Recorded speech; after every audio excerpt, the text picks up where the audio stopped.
Put writing हुई है ना, मेरे को भी पुट राइटिंग नहीं दिख रही थी, ये यहाँ पे लास्ट में हुई है जब ये मार्केट एकदम 3 बजे के बाद तेजी से गई है ना, वहां पे आप देख सकते हैं, वहां पे आपको दिखाई दी होगी हलचल पुट साइड के ऊपर। यहाँ इस पॉइंट तक कुछ ज्यादा एक्टिविटी हमें नहीं देखने को मिल रही थी। इनफैक्ट इस पॉइंट तक मार्केट का व्यू ऐसा लग रहा था कि यहाँ पे कॉल राइटर्स डोमिनेट कर लेंगे, अब जो पुट बायर्स हैं वो डोमिनेट कर लेंगे, लेकिन यहाँ पे अचानक किसी ने पैसा डाला और यहाँ पे आप बड़ी बड़ी कैंडल्स देख सकते हैं, तो वहां पे पुट राइटिंग लास्ट के कुछ समय की गई है। आज सुबह आईवी पुट एकदम डिक्रीज, भाई वहां पुट बायर्स है, आईवी डिक्रीज पुट साइड पे एकदम से डिक्रीज हुआ था। ये डिक्रीज यहाँ पे आप मेरे ख्याल से इस पॉइंट के ऊपर कह रहे हैं, यहाँ पे डिक्रीज हुआ था जो मैंने ऑब्जर्व किया था, तो शायद आप इसी पॉइंट की बात कर रहे हैं। तो मार्केट के लिए वो अच्छा नहीं माना जाता। उसके पीछे कारण क्या है मैं लॉजिक समझा देता हूँ।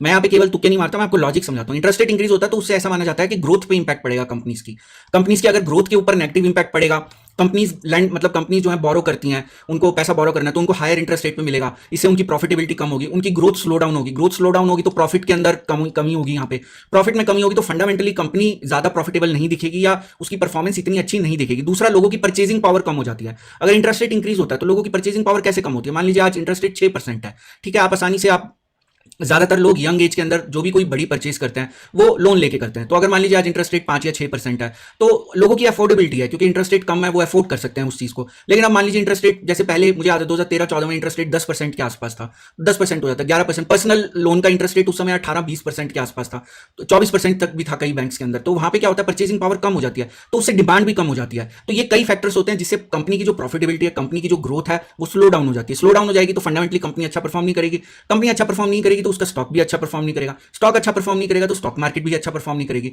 तो इनवर्स रिलेशन होता है।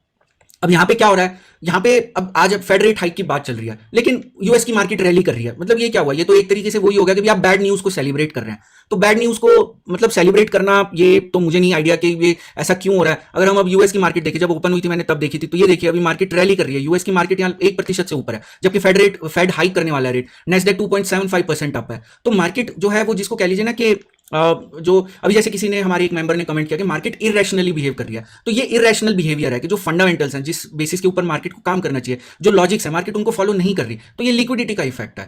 तो फेडरेट मेरी शीट में एफआईआईज अभी भी शॉर्ट पोजीशन बढ़ाई है।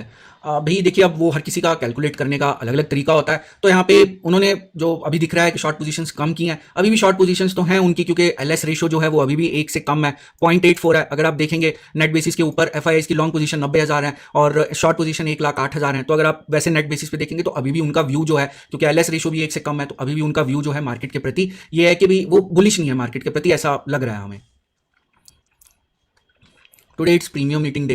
भाई नॉर्मली प्रीमियम मीटिंग डे में ना आपके दोनों तरफ के बड़े मूव आते हैं, तो मेरे ख्याल से कल जो था वो प्रीमियम मीटिंग डे था। बाकी आप अगर आपकी अपनी अलग डेफिनेशन है मैं उसको रिस्पेक्ट करता हूं, मैं ये नहीं कह रहा वो गलत है, हो सकता है आपके हिसाब से मतलब आज, क्योंकि लेकिन कल जो था वो दोनों तरफ बड़े मूव्स थे, तो अगर आप देखेंगे तो मेरे हिसाब से कल जो था वो प्रीमियम मीटिंग डे था।